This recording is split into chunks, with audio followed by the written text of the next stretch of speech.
total de 22 terroristes ont été neutralisés samedi dans une opération antiterroriste menée par l'armée burkinabé dans la région du Sahel, a annoncé dimanche l'armée dans un communiqué. Une patrouille de reconnaissance du détachement militaire de Djibo a conduit samedi une opération d'opportunité visant un groupe de terroristes dans la localité de Feto Koba au nord-est de la ville de Djibo, Sahel, a précisé l'armée dans le communiqué. Surpris par la puissance de feu des unités combattantes, les terroristes ont tenté de s'enfuir sans succès. Au bilan, 22 terroristes ont été abattus et leur armement récupéré, a indiqué l'armée. Selon la même source, d'importantes quantités de munitions, des détonateurs et des explosifs ainsi qu'une douzaine de motos et des moyens de communication ont été saisis. Vendredi, plus de 20 terroristes ont été neutralisés dans une série d'embuscades tendues par l'armée burkinabé contre des groupes de terroristes dans le centre-nord du Burkina Faso, selon l'armée. La crise sécuritaire que le Burkina Faso connaît depuis 2015 a occasionné un déplacement massif de population en proie à une crise humanitaire,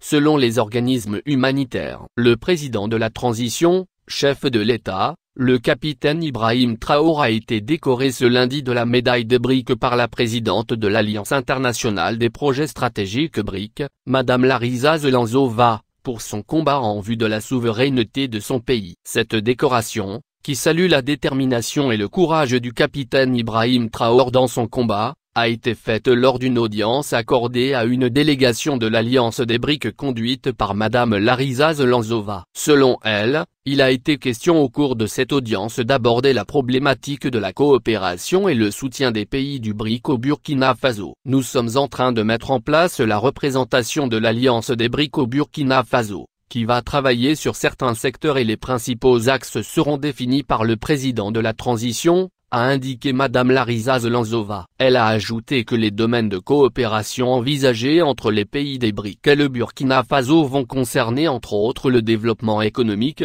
l'humanitaire et le domaine culturel. Ceci est un message du ministre d'État, de la fonction publique, du travail et de la protection sociale, Bassolma Bazier, à l'occasion de la Journée mondiale contre le travail des enfants, JMT, le 12 juin 2023. Chaque année, les États membres de l'Organisation internationale du travail, OIT, marquent une halte le 12 juin à l'occasion de la Journée mondiale contre le travail des enfants, JMT, pour évaluer l'impact des actions de lutte contre le travail des enfants et d'en dégager des perspectives. Pour cette année, la commémoration de cette journée dans notre pays se tient dans un contexte sécuritaire assez difficile avec pour conséquence le déplacement des populations et la perte de leurs biens. En effet, au 31 mars 2023, selon le Conseil national de secours d'urgence et de réhabilitation, CONASUR, le nombre de personnes déplacées internes s'élève à 206 534 parmi lesquelles figurent 58,5% d'enfants âgés de 5 à 17 ans. Cette situation augmente l'état de vulnérabilité de certains ménages et pourrait constituer des raisons justifiant la soumission des enfants aux pires formes de travail, notamment l'exploitation par la mendicité, la traite, la prostitution et leur enrôlement par les groupes armés terroristes. Je ne saurais passer sous silence l'abnégation, le courage et le don de soi de nos vaillantes forces de défense et de sécurité ainsi que les volontaires pour la défense de la patrie afin de restaurer l'intégrité territoriale de notre pays. Je profite de la circonstance pour rendre un vibrant hommage aux illustres combattants disparus sur les chantiers de la reconquête du territoire national et réitère mes vœux de prompt rétablissement aux blessés. Le thème, justice sociale pour tous,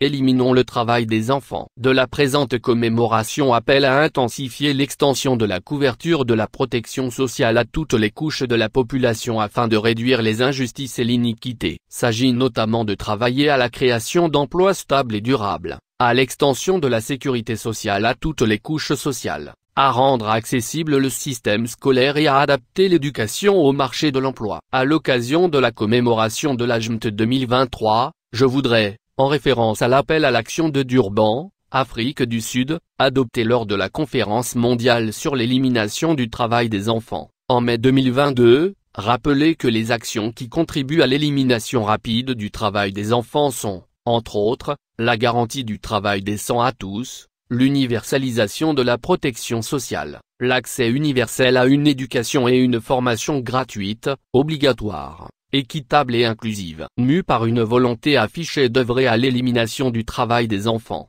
notre pays a engagé de nombreux chantiers qui, à terme, contribueront à une plus grande couverture de la population par au moins un mécanisme de protection sociale. Au nombre de ces chantiers, on peut retenir la relecture du Code du travail pour résorber ces insuffisances relevées par les partenaires sociaux.